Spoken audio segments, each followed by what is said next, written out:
अबू, जब से ये रिश्ता टूटा है आयशा मुझसे खफा हो गई है, मुझे अपना दुश्मन समझने लगी है। घर में ना किसी से मिलती है ना बात करती है, बस अपने कमरे में बंद रहती है। बेटी, रफ्ता रफ्ता सब ठीक हो जाएगा। और वो ताहिरा कैसी है? बड़ी आपा भी आयशा की नाराजगी का जिम्मेदार मुझे ही ठहराती हैं, इसीलिए हर वक्त बहाने ढूंढती रहती हैं कि मुझे किस तरह से जलील किया जाए। आजकल दूसरे कामों में मसरूफ हैं, इसीलिए। ऐसी क्या मसरूफियत है उनकी? बड़ी आपा ने घर का सारा निजाम अपने हाथों में ले लिया है। समझ लीजिए घर की होम मिनिस्टर बन गई हैं। मोबाइल फोन पर घर के सारे काम किए जाते हैं। पुराने नौकरों को छुट्टी देकर अपनी पसंद के नए नौकर भी रख लिए गए हैं। लेकिन ये सारे काम तो आयशा देखती थी ना? हाँ, आयशा ने ये जिम्मेदारी बड़ी आपा के हाथों सौंपी है। अच्छा ही हुआ, तुम पर जिम्मेदारियां होती तो तुम्हारी परेशानियां बढ़ जाती और उन्हें कहने के मौके भी मिल जाते। लेकिन अम्मी, घर में बात खुशी की हो या गम की, बड़ी आपा तो तल्ख बात किए बगैर रहती ही नहीं है। देखो बेटी, तुम्हारे सामने अब सब्र के अलावा और कोई रास्ता नहीं है। तुम तायरा और आयशा की तरफ से फिक्रमंद मत रहो। हमारा दामाद जहीर मियाँ तो बहुत ही होनहार, बहुत ही बढ़िया इंसान है। वो जो कुछ भी करेंगे सोच समझ कर करेंगे। अबू, जहीर की मोहब्बत की वजह से अभी तक मैं उस घर में सलामत हूँ। अल्लाह ताला से यही दुआ है कि उनकी मोहब्बत हमेशा इसी तरह से कायम रहे। आमीन। आमीन।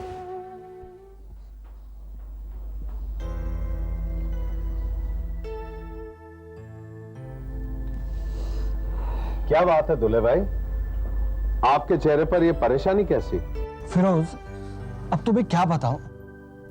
अगर आप मुझे कुछ बताएंगे नहीं तो मुझे कैसे पता चलेगा कि आप परेशान क्यों हैं? इस घर में क्या हो रहा है मैं तुम्हें क्या बताऊं? क्या हमारी बेगम घर का हिसाब किताब कर सकती है? ओ, तो आपको भी पता चल गया। वो भी अपनी बेगम से। ना तो वो ठीक तरह से जोड़ सकती है ना घटा सकती है। जरब और तकसीम तो उन्हें आती नहीं है। ऐसे में क्या वो खाक हिसाब करेंगी? मुझे भी तो फिक्र हो रही है दुल्हे भाई। ये सब जहीर मियां की ढील देने की वजह से हो रहा है। मेरा भी यही ख्याल है। बड़ी आपा के बारे में कुछ भी भाईजान के सामने कहो तो वो बड़े प्यार से कह देते हैं। अगर बड़ी आपा को खुशी होती है तो उन्हें खुश होने दो। ऐसा ना हो फिरोज कि उनके खुश रहने से हम किसी गम में डूब जाएं। इस घर में पहले से वो बेचारी आयशा गमों में डूबी हुई है। हाँ, आयशा की वजह से इस घर के ऊपर गम की घटाएं छाई हुई, और ये भी पता नहीं कि कब तक छाए रहेंगे। अगर वो घटाएं जल्दी ना छटी तो तूफान का अंदेशा भी हो सकता है। और तूफान अपने साथ क्या तबाही लाएगा ये बस खुदा ही जानता है। खुदा करे वो तूफान आने से पहले ही अपना रुख बदल दे।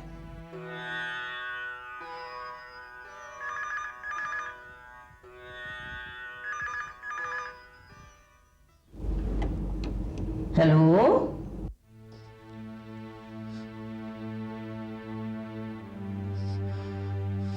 दादी माँ, मैं मुकुल बोल रहा हूँ। हाँ मुकुल बेटे, बोलो, बोल, कैसे हो तुम? हाँ, कैसे हो तुम? तुम रो क्यों रहे हो? बोलो बेटे, रो क्यों रहे हो तुम? दादी माँ, आज हमारे स्कूल में पेरेंट्स डे था। सब बच्चों के मम्मी पापा आए थे उनसे मिलने, लेकिन मेरे मम्मी पापा नहीं आए। मुझे सब लोग पूछ रहे थे। बेटा, तुम रोना नहीं। देखो, मैं तुम्हारे मम्मी पापा से पूछूंगी। दादी माँ, आप लोगों ने मुझे कितना दूर भेज दिया दादी माँ। मुझे आप लोगों की बहुत याद आती है दादी माँ। यहाँ तो मेरा कोई भी अपना नहीं है। नहीं बेटा, जिसका कोई नहीं होता है ना, उसका भगवान होता है। मुझे क्या पता था कि तेरे स्कूल में कोई पार्टी वार्टी है करके। अगर मुझे पता होता तो मैं खुद आ जाती वहां। तो अब तुम रोना नहीं है?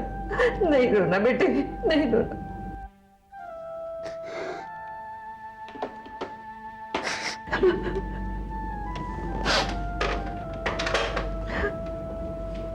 माँ, माँ, माँ तुम रो क्यों रही हो? हाँ?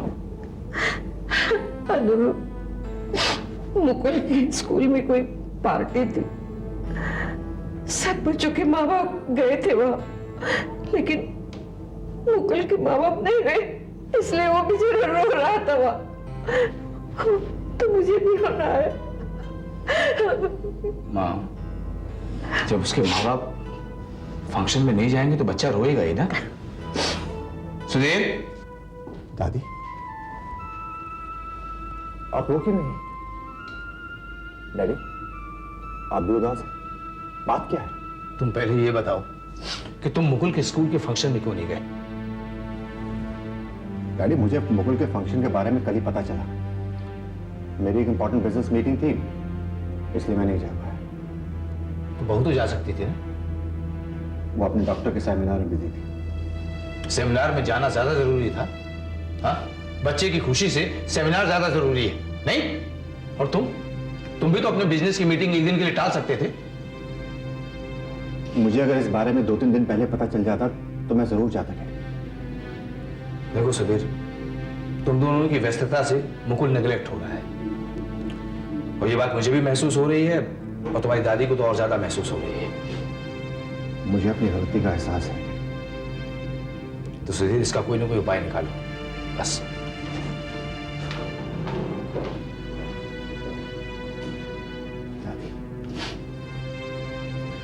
मैं कुछ ना कुछ तरीका जरूर निकालूंगा इसको हल करने का।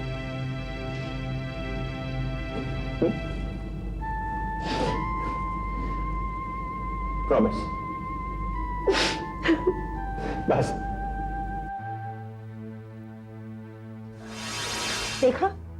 देखा तुमने? मैंने कहा था ना, मेरे तरकश में अभी भी बहुत तीर बाकी है। एक और तीर आ गया मेरे पास।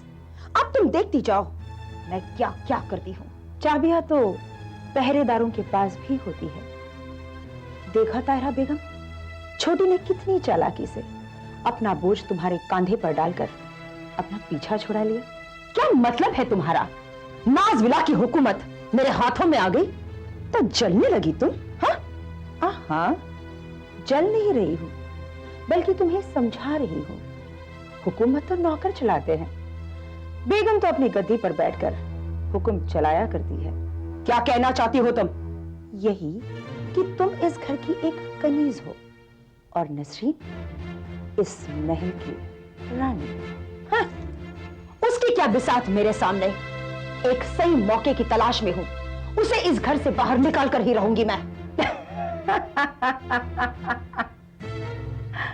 ख्वाबों की दुनिया से बाहर निकल आओ ताहिरा बेगम, और सच के सामने सर झुका ही लो। नसरीन जहीर की बीवी है और इस घर की बहू। तुम भी तो उसे बहू बेगम कहती हो। कहती तो हूं, लेकिन आज तक मानी नहीं। एक बार उसे घर से बाहर निकलने दो, फिर देखना अपनी पसंद से जहीर की शादी जरूर करवाओगे। हाँ।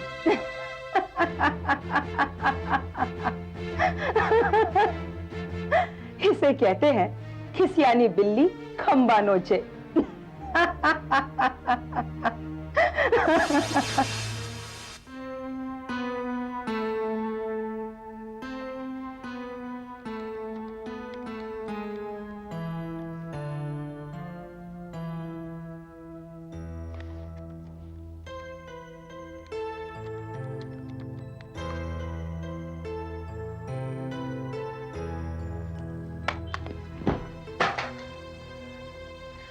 आप अपना गुस्सा फोन पर क्यों उतार रहे हैं?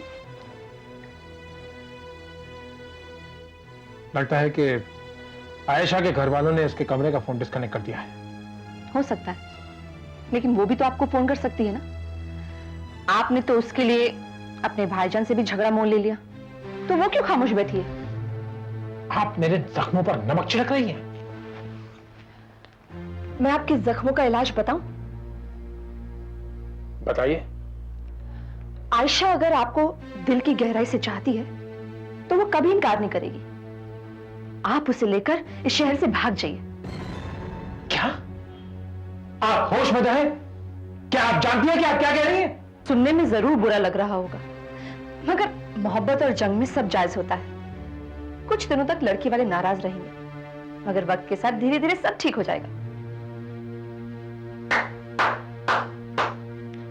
वाह वाह भाभी जान, वाह, क्या शैतानी दिमाग पाया है आपने।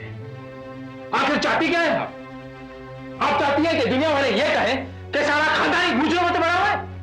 बाप दिलावर खान करोड़ों का घपला करके फरार, उसका बेटा सलमान खान एक शरीफ खानदान की शरीफ लड़की को भगा कर ले गया। एक काम कीजिए, ये मशवरा आप अपने पास ही रखिए प्लीज। देखिए, आपकी तड़प मुझसे देख ही नहीं गई, इसलिए मैंने ये मशवरा दिया। उसे मानना ना मानना आपकी मर्जी। भाभी आप मेरे सब्र का इम्तिहान मत लीजिए प्लीज। देखिए, मैं आपकी बहुत इज्जत करता हूं। अब्बू ने जो हमारे खानदान के माथे पर कलंक का टीका लगाया है, आप उस पर और कलंक मत लगाइए। पहले आयशा से सच्ची मोहब्बत की है, और अगर मेरा प्यार सच्चा है तो मैं एक दिन आयशा को इस घर की दुल्हन बनाकर लेकर ही आऊंगा। चाहती तो मैं भी यही हूं, मगर हालात को देखकर मुझे डर लग रहा है कि कहीं आपके सेहरे के फूल मुरझा न जाएं।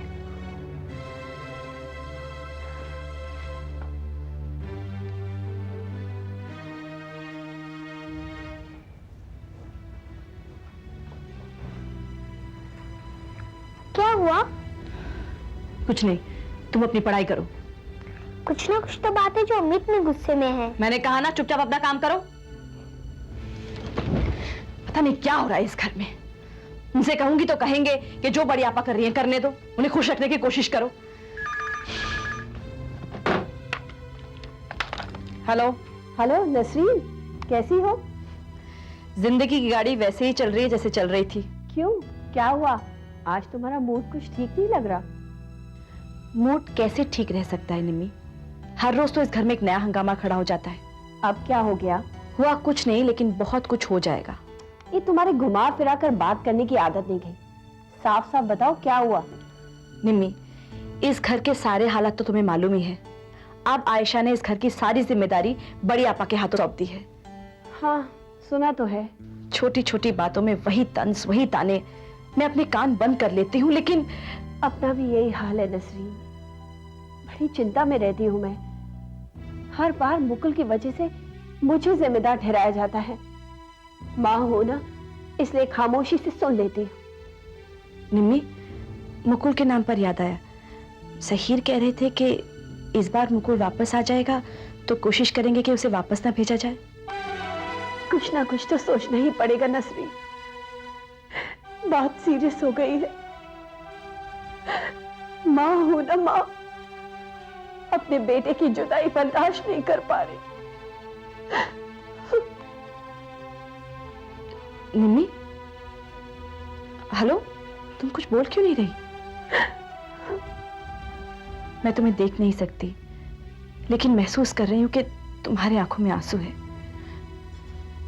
मैं हर बार मुकुल का जिक्र करके तुम्हें परेशान कर देती हूँ ना। लो ना। हेलो भाभी जान, घर के नौकर आपसे बात करना चाहते हैं। निमी, मैं तुम्हें बाद में फोन करती हूँ। बाय।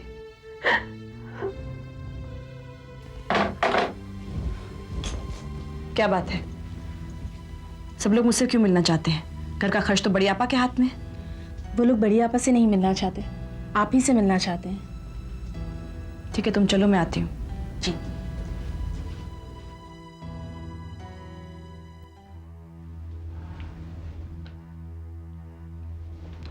भाभी सलाम। सलाम। शौकत मियाँ, शंभू काका, सब खैरियत तो है?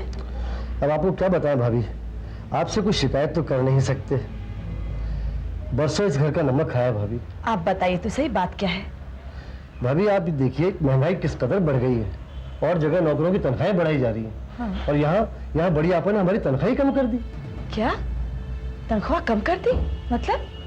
अब आप ही बताइए कि इतनी कम तनख्वाह में हम अपने बच्चों के पेट कैसे पालें भाभी? और उन्होंने तो यहाँ तक कह दिया कि अगर इस तनख्वाह में काम नहीं करना है तो मत कीजिए।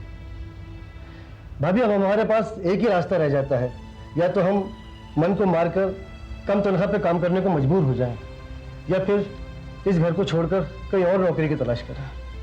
मैंने आपकी बात सुन ली है। मैं आपकी परेशानियों का जिक्र बड़ी आपा से करूंगी। ये क्या हो रहा है बहू बेगम? क्या कह रही है भिखारी?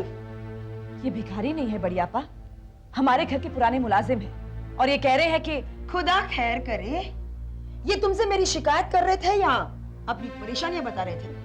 आप इनकी बातों पर गौर कीजिए बड़ी आपा। इनका हक बनता है कि ये ओफो, खुदा खैर करे। तुम कहना क्या चाहती हो कि मैं इनकी दुश्मन हूं और तुम इनकी हिमायती? घर कौन चलाता है? आप बड़ी आपा। तो फिर तुम्हें बीच में बोलने की क्या जरूरत थी? इन भिखारियों के सामने तुम क्या जताना चाहती हो कि ये सच्चे और मैं झूठी? हाँ, ये ईमानदार है और मैं बेईमान? मैं इन पर जुल्म इसलिए करती हूँ क्योंकि मैं एक जालिम औरत हूँ। बड़ी आपा हम तो खामोश रहो। जब मैं बहू बेगम से बात कर रही हूँ, बीच में बोलने वाले तुम होते कौन हो? हाँ बहू बेगम, मैं ये कह रही थी कि ये अव्वल दर्जे के निकम्मे बन गए हैं।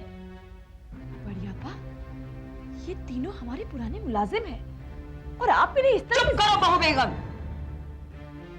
इनकी तरफदारी करने वाली तुम होती कौन हो? मेरे फैसले में टांग अड़ाने की तुम्हारी इतनी हिम्मत? एक बात कान खोल कर सुन लो, अगर आइंदा तुमने मेरे फैसलों में टांग अड़ाने की कोशिश की तो मुझसे बुरा कोई नहीं होगा। कह देती हूं मैं, मेरे भाई का रुपया हराम का नहीं है जो यूं ही लुटा दूं मैं। बहुत मेहनत करता है वो, और इस शहर में नौकरों की कोई कमी नहीं है। एक ढूंढो तो 100 मिल जाएंगे, समझी तुम? और तुम लोग यहां खड़े खड़े मेरा मुंह क्या देख रहे हो? जाओ यहां से।